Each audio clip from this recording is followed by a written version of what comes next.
Good morning, I'm Rajiv from Fixo. Thank you so much for joining us today. We really do appreciate it. Over the next 45 minutes, we're going to be looking at how to maximise the output of your agency, and specifically around letting agency as well as estate agency.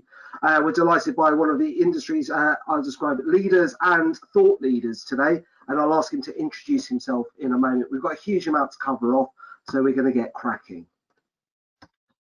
So if you haven't previously been on one of our webinars, then this is new for you. For those of you who have been, then this is stuff you already know. You are in mute mode by default, and that's to help other participants hear more clearly. But we do want to hear from you. So if you've got any questions, feedback, thoughts, insights, anything at all, please put them into the GoToWebinar box, which should appear by default on the right-hand side of your screen. And we're going to have time at the end of this webinar for questions. Today we're looking at maximising the output of your agency, and we're joined by Iain White. Before I ask Iain to introduce himself, just the usual warning, not that I suspect you would based on today's content, but today is about general information only. It isn't and shouldn't be construed as legal or official guidance in any way, although I do hope that a lot of what you hear today will be implementable into your businesses. And without further ado, Iain, thank you very much for joining us. Would you be able to give us a little bit of background for those people who don't know you on who you are and your background? Well, good afternoon, Raj, and thank you for having me to speak on your webinar. So my name's Iain White, business consultant, as it says on the slide there. My background is I've been an estate agent all my life. Probably best known for my 25 years as a regional MD and shareholder with Romans estate agents who operate in the home counties. I then did a couple of years with Countrywide at board level, and now I act and work with lots and lots of different estate agents and prop tech businesses, guiding them through the maze that is property, really, and this fabulous industry that we all love and are intoxicated by. Absolutely, and I'm going to say from my perspective, you've added huge value to the Fixo businesses. You've given us guidance and advice, and I love your sort of straight and direct approach to life. So I think this is going to be an interesting discussion as we look at some thorny subjects. So today I'd like to kick off with office structures. So what changes have you seen in the agency sector, both in terms of internal office structure and internal structures and premises? What are you seeing going on across the market? Definitely within the premises space, we're seeing consolidation of the larger network. So I think the days of covering every square mile and having a branch every mile down in every high street within a county or within an area are probably long gone. Some of the smaller little village offices now are receding, and you're sort of creating these sort of, I would imagine we're eventually going to end up in these sort of super hub situations where you've got the big cities and the big towns covered, and the areas around them will be covered from there. I think that's already happening, and I think that will expedite, and I think that will continue to happen. In terms of then the actual structures, interestingly, different people are handling that in different ways, because you've got a business ownership model where you may have a territory that is owned by a business owner that's operating under your umbrella. You've got the self-employed model where it's somebody that's not really a business owner. You're doing everything for them and spoon feeding them, but they're operating a territory. And then you've obviously got the traditional employed model that we all know, but just covering wider areas or different styles and types of properties to give expertise. And people dealing with very specific types or locations of properties is happening pretty widely, both in the lettings and the sales space. It's not unique to one or t'other. So I definitely think you'll see fewer estate agents' offices. Some of those offices are being moved off the high street into office space because it's cheaper, it's easier to maintain, and of course you don't have to physically be open. If you haven't got your front door on the high street, your entire workforce can be out and about, roaming around doing their thing, and technology can look as if you're still in business and still in the business. Whereas if you've got a door on the high street, you tend to have one or two people in there to deal with the even though you've all got the locked doors at the moment with your masks at the ready, you're going to have to deal with people coming in and out. So there's a lot of different colours of the flavour of the rainbow, if I'm honest with you, Raj, and it's going to be interesting to see. I don't think there's any good or bad or any right or wrong. We're just seeing a little bit of an evolution of the species. Long overdue, I should think. Amazing. And so when the first national lockdown happened, we saw a real move to what I'll describe as an acceleration of some trends that were happening anyway. So a move to virtual viewings, better qualification or more detailed qualification before doing a viewing and that sort of stuff. Has it stuck as the country's unlocked, or have you seen people going back to their older ways? So have people been able to keep the positive aspects of change that they were able to drive into their business? I think some have, and I think many haven't.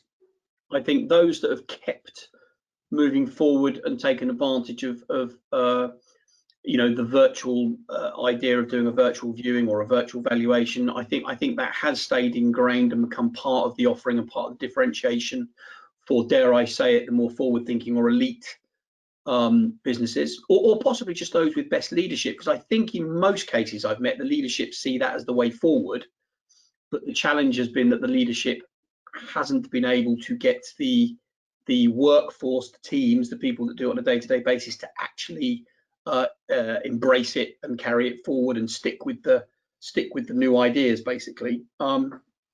So short answer is some have, the elite, for the want of a better word, many haven't, the non-elite. And could you give any sort of tangible examples? I'm not asking on a names basis because I know you've got restrictions around confidentiality, but some of the ways in which you've seen those elite agencies change their business as lockdown happened, and some of the things they've implemented that have allowed them to keep the best ideas going. Yeah, I think in terms of you know, obviously, let's just take the example of virtual viewings and virtual valuations, which were an essential tool during lockdown because there was no alternative. Actually, when you think about it, they are really great tools. They give the estate agent back control of their time. They give the estate agent back control of their diary. They give the estate agent control of you know, who they actually physically spend time with fully in terms of getting in a car and going and meeting them and showing them around. So many estate agents have kept those as what I call intelligent barriers between them and the consumer. Now, it seems a really unusual concept to think, why would we put a barrier between us and the consumer? But the answer is because if we don't, we end up getting overwhelmed with consumer inquiries that we just deal with as an industry so badly that we give off the wrong impression of what we're all about. Hopefully we've got lots of people here. The fact they tuned into here, they're probably people that want to listen, learn, hear and see things. That they're probably somewhere towards the elite end of the spectrum, one will assume, because they've given up their time to bother to log in. But you know, it's such a fast moving thing. But to take control back of your diary is where we used to be many years ago, before technology caused all these problems, and it was all about individual relationships and things. And you know, so if you're going to deal with lots of leads badly, that isn't a business model that's going to survive the next 10 years, in my opinion. I think you're going to have to give elite service to people. So you've got to either have more people, that's expensive. You've got to have some brilliant tech. Well, there is some fabulous tech out there. You mean, not to blow smoke up your backside, but you know, I know my clients get a lot of return on investment in terms of you know, the headcount savings and other various areas that they, and the customer service experience. But the basic fact is, the simple fact is, grab back your time, grab back your take control of your diary and deal with the people that you need to deal with. And we are seeing that done, and it really is working. The volumes of business is increasing, the customer care satisfaction is increasing, and those people that don't qualify for your attention are still being dealt with through technology or other processes or lower paid members of staff. There is no lose to it. It's just you've got to reimagine it in your head, and then you've got to implement it. Absolutely perfect. So I'm just like Tanya. I'm reading a book at the moment called The Sales Acceleration Formula. It's more about business software as a service, but one of the phrases in that really stuck with me, which is marketing's job isn't just to generate leads, it's to hand over appropriate leads to the appropriate people. And I think that technology can do a lot of that. But if it's not being done appropriately, you're wasting time and you're not spending your time where you ought to be. And so with that, I'd like to move on to the next segment. So how is the way in which individual agents are employed changing? So how is the employment structure across the sector changing? Well, there is definitely a rise of the self-employed model. I happen to have an interest in a recruitment business as well as my other interests, so I can categorically confirm that the number of job placements we're doing where it is under some form of self-employed setup is definitely on the rise.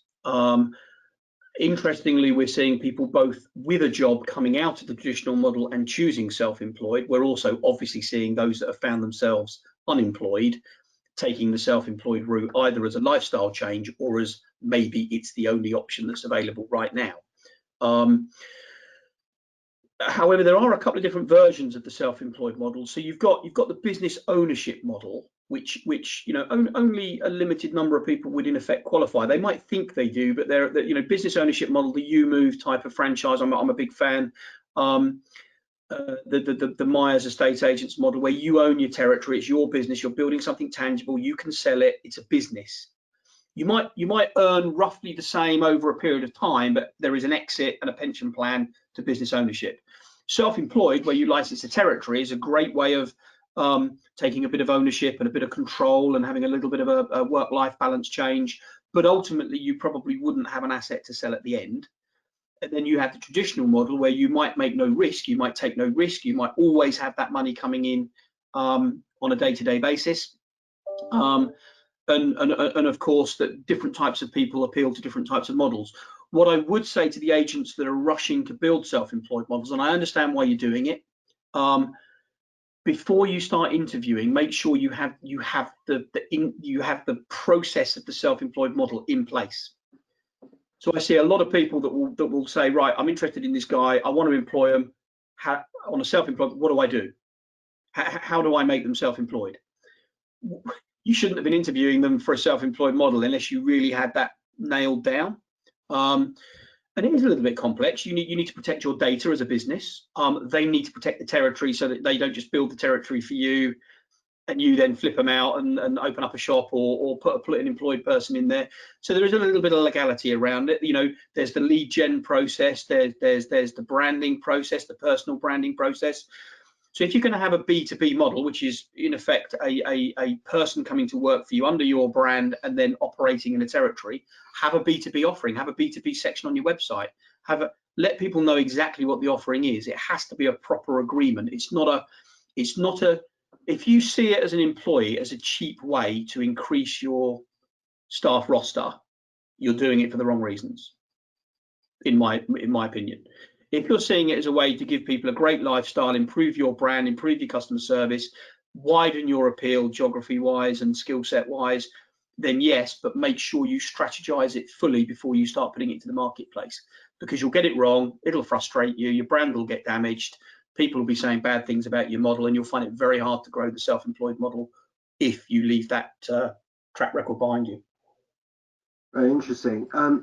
So my limited experience is that the UK is sort of behind the rest of the world, or large parts of the rest of the world, in terms of franchising and licensing. I lived over in New Zealand, where licensing and franchising, very much like in Australia, was much more commonplace, in part, I think, because of immigration rules about starting up businesses to get residents. So if that hypothesis is right, and I'm happy to be challenged by anyone in the audience on it, and the UK has come to this party late, the model, I think, is still just evolving. How do you see the future of the self-employed model, or models evolving, or possibly converging at some stage in the future? I definitely think at some point we'll be stood talking about self-employed model being self-employed or business ownership being more of a normal than the exception. I think that we're probably the only, I work in lots of parts of the world rather than just the UK, obviously all English speaking, but we are the only one that is reliant on the employed model with lots of shops. For whatever reason, we just haven't evolved.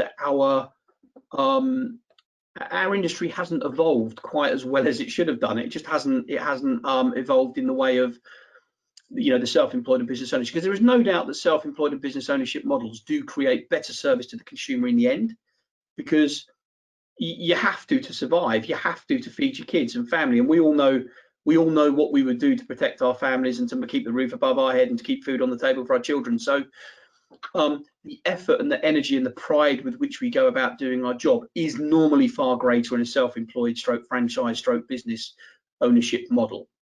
And I think as well, the wages in the traditional model have deteriorated to such an extent that we're not really able to recruit the elite anyway. So we can't be seen as a high cost elite industry, because we're not anymore. Now that's there's the whole wider topic about why that is and how much money's going out down to the portals and and then the amount of money being bled away from estate agents and the fee degradation and all that sort of stuff. But the simple fact is, if you're going to have an employed model, you're going to have to get your checkbooks out and pay some really top people, otherwise it won't work. Substandard people on 25 grand a year don't do as they told. They don't run as fast. They don't care as much about the customer. They just don't do. They can't. They're not elite. So I think we're inextricably moving towards a business ownership, territory ownership, licensed, franchise, self-employed. There'll be lots of different flavors of that, as there are in Australia, to be honest, which is a market I'm very familiar with. So I think it's absolutely a done deal that that's what's going to happen. It's just like everything in the UK. It'll be a very slow. Everything in the UK, it'll be a very slow transition, I think, while people fight change. But I can't imagine too many new businesses will open up in a employed high street every mile model. I can't see many people thinking at home, I know the solution is an office every mile. Let's recruit 4 people for every office. I can't see that being what's happening at home now with all these entrepreneurs. I've spoken to quite a few clients recently. I'm just trying to think. I suspect the frequency of these conversations has increased since lockdown started, who are looking at alternative sort of franchise or license models. What I would strongly implore, whether you're considering adding it onto your business or considering taking any of them, whoever you are, take proper legal advice, because it's complicated, it can be costly, and know what you're getting into, whether as the franchisor or licensor or franchisee or licensee. I'd strongly suggest getting appropriate legal advice from an expert. Moving on now to the issues that are being faced by agencies. What are the key challenges facing agencies, and how should they be addressed at the moment? Well, look, I think the key challenges really all focus around the first 2 things we've talked about. Just the huge changes that are happening to the world, full stop, because of what we've all been through. So, everything we know and perceive is changing. So, whether that be the recruitment model, the office structure model, whether it be just simply where we go and buy our coffee, or do we go and buy our coffee? Do we go to work now? Do we get on a train and go to work? Do we drive and park in the car park? And the biggest challenge for me is that we have so much change coming at us, both technologically, consumer demand, employer demand. The people that we're going to recruit and work with are going to have very different demands upon us in terms of flexible working hours, working from home. That's going to change, and this office structure about office above the high street, not on high street. Yeah, as an industry, generally speaking, as an industry, we're not very good at change. We're very, very slow to adapt to change. We're very, very slow to adapt to innovation, technology. So I think the challenge will be the change, and the second one will be recruitment. Now, whether you recruit them as an employee, you actually employ them and you put them through PAYE, whether they become a business owner, a business partner in a territory or a shop or an off high street shop, or however that model is, or whether they become self-employed, recruiting good talent is going to be a challenge, because our industry has lost a lot of its good talent to other industries. So we've now got to make ourselves appeal and be financially viable to the higher end of the performers, the people who can perform, the people who deliver customer service, good results, high fees, great outcomes, recommendations. So recruitment, I think, is massive, but I think the sheer willingness to change. Right, one of the biggest things I meet on a day-to-day basis since COVID-19 is people have got massive plans to change their business. They've done the reimagination. They know what their office network is going to look like. They've reimagined their structure within the office, because even the team structures are changing. The type of way you employ, even in the traditional model where you've got a high street and people are employed, in that model, people are changing and reimagining the job roles, more towards an Australian method. But a lot of people have reimagined it, but they haven't implemented it. It's still sat there as an idea. Now, they're busy, right. I get that, but implementation is critical. So to me, they've done quite a lot of the hard work in reimagining it and potentially taking advice on that. If somebody out there is listening and they've been through that process, they've thought about their structure, they've thought about their market, they've got the plan, and quite frankly, they are too busy. So this is all great in theory, but how do I do it? What would you suggest to them if they were one of your clients on how they could effect the change, how they could execute on the plan? Well, look, I mean, obviously, some people are executors, some people are imaginaries, some people are both. Some people are. If you're not an executor, if you're not someone that executes on great ideas, and you're an ideas person, spend all of your time coming up with ideas and recruit people or develop people around you that can execute. If you're someone who can execute, but you're not necessarily great at ideas, make sure that you get somebody in and around your business that's got the ideas, so that you can you have the yin for the yang. But I'm going to be brutally honest with people. You sound straight to the point, guys. You cannot be too busy to implement this stuff. It's not good enough. If you're too busy to implement it, you're going to find yourself left behind. You're going to find yourself with either losing market share or worse. The people that reimagine their business and implement it, as long as they've reimagined it correctly and they implement it properly, they are going to inherit the market share of those that don't. So being too busy for me is not an option. Find a way around that, whether it be accept that you're going to do a little bit less business for a time and do something else. Empower somebody in your organization to take something off of you. For a lot of business owners, Raj, it's as simple as hiring a fantastic PA. Go and get a really good PA that'll hold everything together for you, hold you accountable to what you're going to do, and make sure you do it. Because I meet a lot. One thing our industry is not short of is ingenuity and creative thinking. What it is short of is either desire, willingness, or ability to implement on that creative thinking. I see no lack of creativity. I see a lack of implementation. You touched on something, I think, just in passing that I'd like to come back to. So I think it brings together a couple of things we talked about. You talked about working from home and part-time working. And we've talked about changes to office structure. We've talked about the needs of individuals changes and things changing.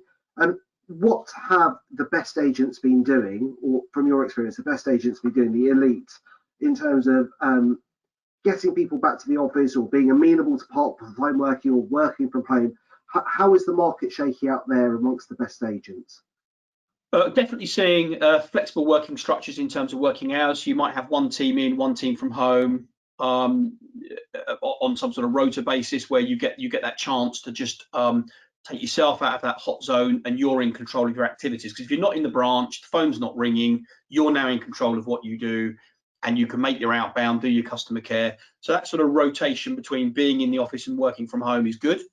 I think that only works if you have the right telephony technology and things where you can track, as a business owner, you can track effort and output, because you don't want people at home drawing a wage off you, saying, oh, I tried jolly hard but didn't get any viewings today. Well, actually what they mean is they were out in the garden sunbathing in the summer, or having a drink or whatever, a barbecue. So as long as you've got the right systems in place, in process. So we're seeing that.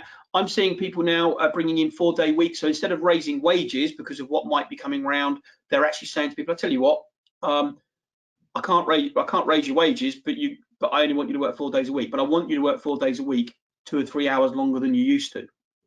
And we're seeing a lot of uptake where people are saying, well, actually, okay, so if you think about it, most estate agencies, whether they're working from home, whether they're a traditional high street office or the Australian sort of off the high street Regis type office, we sort of tend to be going home and turning our answer phones on just at the time people are coming home and browsing on the internet.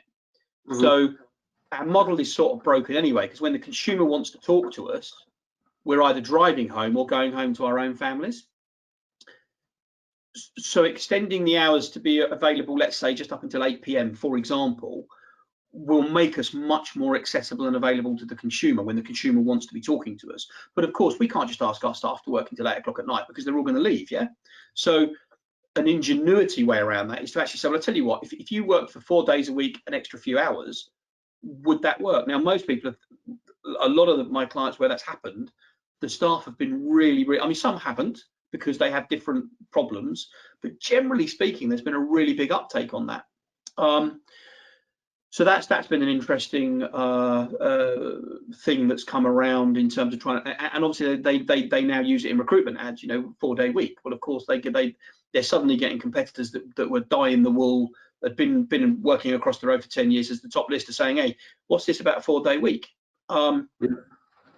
So it's that's a very simple thing. It needs a bit of thought. You need to make sure that you can cover your bases. It means you need to be working with the offload call centers, where your phones divert to the various people that we know, and you've got to make sure that you've got your web chat and all that type of stuff enabled for that type of operation to work. But it's that is a very quick and easy way to improve both the quality of the people you attract and retain, the lifestyle of them, and get yourself in a place where you're there when the customer needs you. Win. That's brilliant. We've got a couple more topics that I'd like to cover off, and then we're going to come back to the audience questions. Just as a reminder, if you've got any questions, thoughts, feedback, whether on the general subjects or anything you've heard, we want to hear from you. Please put in your question into the chat bar on the right-hand side, and we've got time at the end to go through as many questions as possible. So the next one is about bursting pipelines. So hopefully the immediate impact is apparent to everybody, but I'd like to go a little bit deeper. So what are the dangers of bursting pipelines or of overloaded pipelines? Well, the first one is obviously the sheer amount of time it takes to maintain them is taking you away from business creation, and therefore there is a danger that you become so heavily focused on the exchanges because of just the sheer volume that you are not able to do either the customer care or the business winning activities that you should be. So you tend to end up with a bit of a seesaw result, and of course, because people are paid on exchanges or paid on the completion of the transaction, if they're not getting the money out they want, the easiest thing to do is go and get involved in this pipeline thing. So it's a systemic problem. I mean, it really is a massive problem. The legal position has found itself massively under-resourced. I'm really frustrated that they've still got people on furlough. I'm frustrated that the legal profession, in terms of the conveyancers, constantly block innovation and change. They've got a lot to answer for, really. I appreciate estate agents' behaviour isn't great sometimes, but this constant, I'm already on this system, right? This just sort of, I'm not changing anything, it won't work because, has really got us in a position where, I don't know what we're up to now, 18 weeks for the average transaction, in an overworked, over supply. There's just not enough people processing the system, but the system's just archaic. The biggest danger, though, Raj, I've rather gone off at a tangent there. The danger is that the market hits the skids and a disproportionate amount of your pipeline falls through, because either we see prices moving and the buyers start to see it, or people just get fed up of being sat in a no man's land for a period of time. I mean, a couple of really quick tricks I would do, guys. Really make sure that if you list a property for sale, that you get the sales protocol ready at the listing point. Get the client to instruct the solicitors to get to sales protocol, which I'm sure we all know what that is. Get them to the point where their sales protocol ready as you list the house. That'll save lots of aggro. Obviously choose favoured solicitors where you can. Make sure you don't overwhelm them. The ones where you can get a call back, that you've got a relationship with them. If you've got mortgage brokers, use your favoured ones, where again, where the communication is good, because that will save you time and abortives. Put the deals together properly in the first place. And I think you have to manage the client's expectations at the moment and be brutally honest with them around This isn't going to be a 2-week process. You know, if people are selling houses now and promising somebody in a flat in London that they're going to be in by Christmas, they ain't. It's just not. You're creating a problem before it started. Be honest, be realistic, signpost what's going to happen, show them the timelines, explain to them why, calm the situation down from day one. And what can be done then? So we've talked about sort of managing expectations and reducing the time, which I think is particularly important as the window on the stamp duty holiday starts to close, and that may be an accelerator around everything. But what can be done to mitigate the risks of pipeline failure? So what other steps can be taken? Well, I'm a big fan of lock-in agreements or reservation deposits, because once people know the deal is, I'm not so sure the timescale itself is the biggest issue. It's the fact that the timescale comes without guarantee. So for me, the entire process needs expediency, transparency, and it needs certainty around the transaction. At the moment, we have no transparency, no certainty, and no expediency. The estate agent's part in that is reservation deposits where appropriate would calm the nerves. And there are some people, I'm a fan of Gazelle. They create that environment where the deal is locked in and locked down. It's very simple to use, and is getting a lot of traction now. I'm a big fan of Mio. I know a lot of agents will look at it and say, yeah, but we need the other agents on it for it to work. Yeah, get on it. It's a little bit like you go first. Yeah. You know, if everybody says you go first, nobody goes first. But if every agent actually did get on Mio, you would have your perfect transparent solution. You'd immediately create transparency. Transparency itself would start to eradicate poor behavior between buyers and sellers, because you'd be able to see the lack of activity, the lack of survey, the lack of search, the lack of honesty from the estate agency about the fact his chain had blown out and all that sort of stuff. So my view would be get onto that platform no matter what, because if all agents do it, even if half the agents did it, it means your chain, you're processing your chain. And the other thing is just set the deals up properly, guys. You know, if the buyer wants to be in within 2 weeks and it's a complicated lease that's got cladding, it isn't going to happen. Don't put the deal together, or put it together only after you've removed the obstacle of time, that you've been honest about it. Because that deal that you put in that will never ever take place, it will never ever go through, it's stopping one of your other ones go through. It's just another deal in the system that's just clogging the whole thing up, really. Thank you. And before we move on to the next section, just we've talked previously about warning signs about imminent pipeline bursts. What are some of the things for the people watching today that they might want to see and think, oh, we might have a problem? So on a particular sale, on a particular sale or within a particular chain, so perhaps not applying for a mortgage within a certain period of time. What are your red flags that things aren't going appropriately? The first one I used to run a 90-day not exchanged pipeline report every single day, and every single property that tipped into the 90 days hadn't exchanged. I wanted to know about it as a senior person so that I could check. You know, so just as a very simple level, just be checking everything that's 90 days and over. I wouldn't be putting a deal together now with, if it was together and we'd gone much past 10 days and the buyer hadn't put the solicitor in funds to start the search process, I'd be waving a red flag and putting it back up for sale, I think. If the survey hadn't come in, you probably got to give it a bit longer than in my day now because of the pressures on the mortgage market. But if I hadn't got a survey within 3-4 weeks max, I think I'd be saying to the guy, I'm really, really sorry, but I need to put the house back on the market because your mortgage company hasn't performed. Sales progression is not about knowing why the deal is not moving forward. It's about doing something about it. So there's lots of sales progressors that we coach and train who they think their job is to be able to communicate accurately to everybody where the chain is and why it's not moved forward. No, their job is to do that, but then find those little gnarls and those little stuck points and force them to be, they've got to be quite robust people, you know, sales progressors, I think. They've got to be a little bit, you know, school marmish and say, look, if it isn't there by 3 o'clock, it's going back on the market. I mean, obviously you've got to consult with your owner on those types of discussions, but most owners would be expecting that from their estate agent, wouldn't they? I mean, why would you want to sit with an 8-week chain that hasn't had a, you know, the solicitor at the bottom has never been given the money to do the search? No. You know, so yeah, affect the outcome rather than just know what the problem is.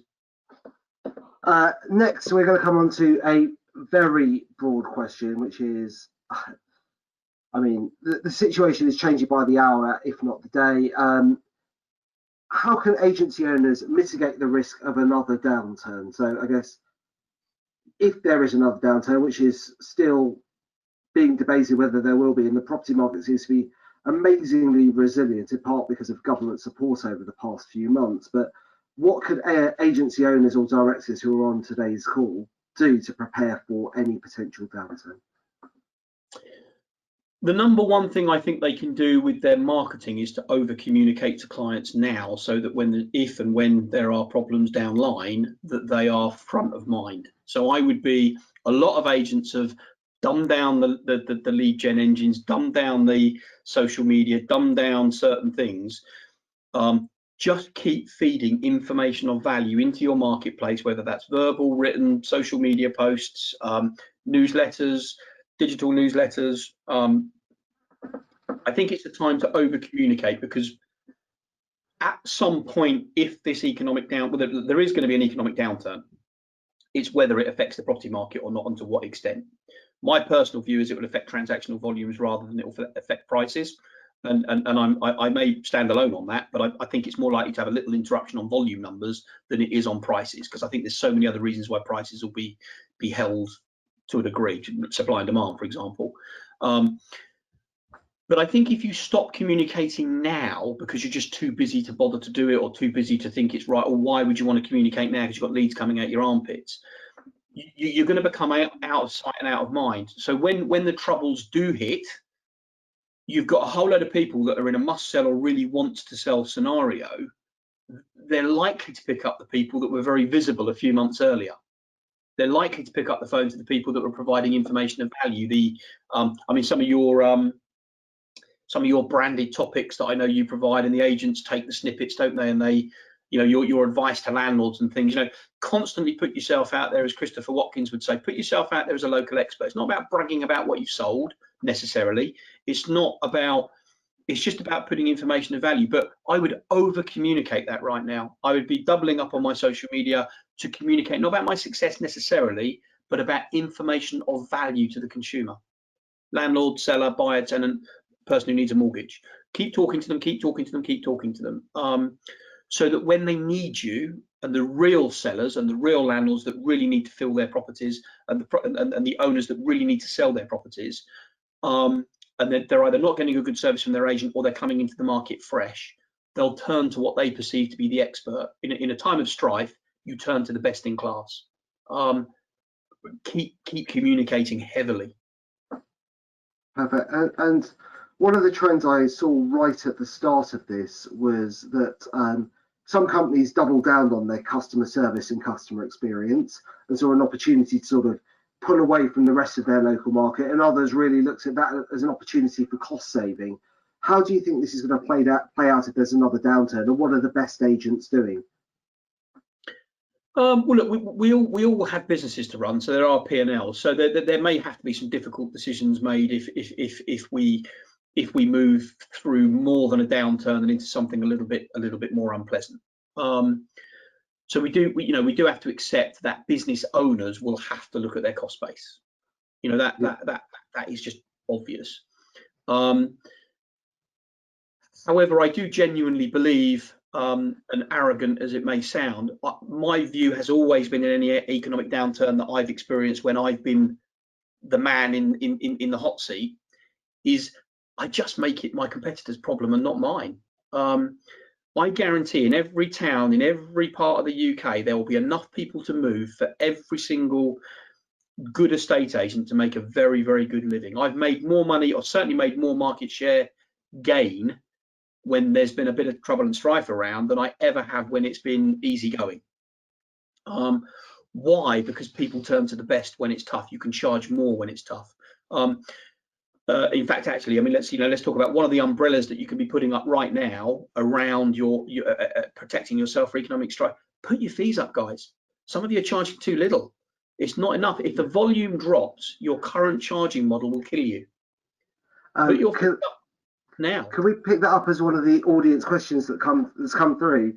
Because Yeah. what you're saying is the exact opposite of what this question is, I think, which is how do we get more landlords? I don't want to start a price war, but what else can I do to expand our price? So one of the members of the audience has written in that their view of the world is their defensive play is to reduce their fees, and you're saying increase your fees. Can you just talk us through?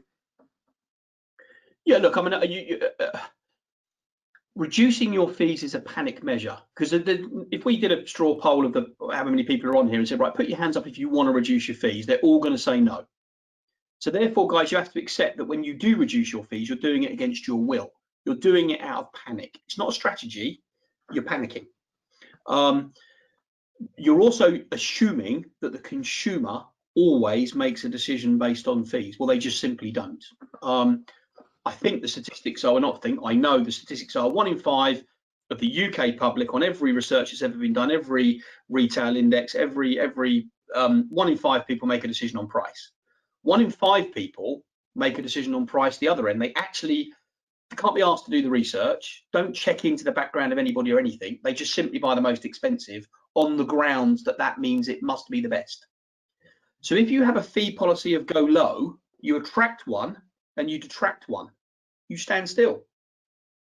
You detract one and you lose one. There are 3 people in the middle. The 3 people in the middle are willing to be persuaded based on expertise, experience, outcome, and estate agents will typically sell on price. If you sell on price, there's only one strategy. People don't buy on price unless you can tell them the difference. They need to be able to see the difference. And you've also got to ask yourself, do I want 20 landlords to manage at 5% fully managed, or would I prefer to have 15 at double that amount? But the most expensive business decision that's made by businesses is that they think they have to win every listing. If you can become mentally strong enough to accept that you're going to lose some but charge everybody else a reasonable amount, you will make a lot more money, and you'll end up winning market share because your reputation will go through the roof, because then you can afford to employ the best. The best will deliver the outcome. The best will then drive and network and bring in leads and do great jobs. So no, I think anyone that's on the journey of low fees, I can't ask a question because the person can't answer it, but the person who's raised the question, look, if you reduce your fees, what do you think the man next door to you is going to do? He's going to follow you. He's going to reduce his. What are you going to do? Reduce it again? Where do you stop? Don't play that game because you can't win it. You can't win the game. We've got time for the next question, which is, I think this comes up to a bit you said earlier, which is about the creativity within the sector. So what can we do to invent more verticals? How do we invent more business lines? So I suspect this is from one of the people who identifies as an executor on the call. So we have an implementer. We have an implementer. We have an implementer on the call. Look, guys, it wouldn't be for me. I mean, look, the obvious verticals are conveyancing income and mortgage broker income. Those are 2 very obvious verticals within a estate agency, often overlooked. Most of the businesses I've worked with that are volume businesses, we've been able to massively transform the income from those 2 things without necessarily selling more houses. So unless you're already elite at that, let's pick on the obvious ones. You know, if you're not penetrating hard into the amount of your clients that buy the favoured conveyancing option and the favoured mortgage option, that'll bring income. There are options now around different players coming into the market that can help you monetize energy switches, and various other household items. Interestingly, I was on with a CEO, I think he's a CEO, certainly the owner of a business the other day, a 7 or 8 office business. And interestingly, one of his business, he's physically written into his business plan that 20% of his turnover is going to come from a new vertical that he's going to create. So he's written it down. He has created a vertical. He's created a vertical that is nothing to do with selling houses. In fact, it's to do with selling you guys a very innovative little product that he's created, which is very, very nice, and it's a very good product. I have no doubt he'll achieve his aim because he's written it down. It's one number, and he's going to die trying. He's got absolutely, you can see the fire in his eyes. He's not going to miss the target.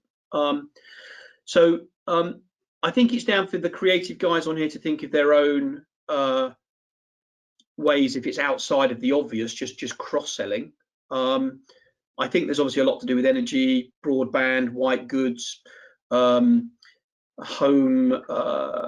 selling people services they need after they move in, like hooking them up with cleaners, hooking them up with window cleaners and things like that. I think there's income streams in there for lettings, for the letting sector. The amount of additional income avenues, I mean, Christ, you probably don't even have to let a house. You only have to let one and get them to do everything through you. You make a bloody fortune. Sorry. Ian, we've got we're just getting a warning up that we're almost out of time, so I'm going to pause there, I'm afraid. But also, just a comment has come in. I think it's a comment rather than a question. Apologies if I've got this wrong. Too many agents think they need the sale rather than they want the sale. They need to behave like they want it, but they don't need it. So, a comment from someone in the audience about how you appear to prospective clients. Moving on, the next webinar in our series is a very different pace. So it's about property licensing and HMOs. So if you are managing HMOs, if you own HMOs, if you are thinking about either of those things, this will be a practical and very technical masterclass. I'd like to thank you all very much for attending. We'd love to hear your feedback. Please do let us know what you think. And Ian, thank you so much for sharing your time and expertise with the audience. Hugely appreciate it. Have a wonderful Friday, everyone. Bye. Enjoy your weekend, guys. Thank you. Cheers, Raj.